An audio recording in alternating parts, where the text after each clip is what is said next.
કેવી વાતો લખી છે એને. તમે ચોટીલાના કોકની વાર્તા વાંચી લીધો. રામ ખાતર ચોટીલા પાછા વળ્યા.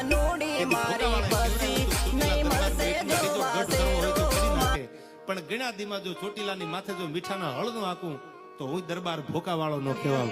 આ તો મા બાપના સંસ્કાર આડા આવે છે, બાકી જવાબ દેવામાં તો હું છે ને તમારો બાપ છું.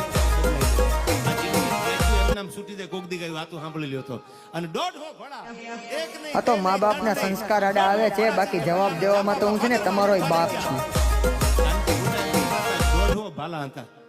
અને આ બાજુ કોઈ સામે જવાબ દેવાવાળો માણસ. આ તો મા બાપના સંસ્કાર આડા આવે છે, બાકી જવાબ દેવામાં તો હું છે ને તમારો બાપ છું.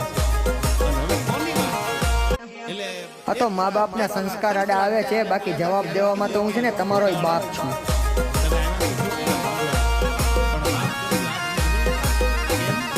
કે દરબાર તૈયારીમાં છે.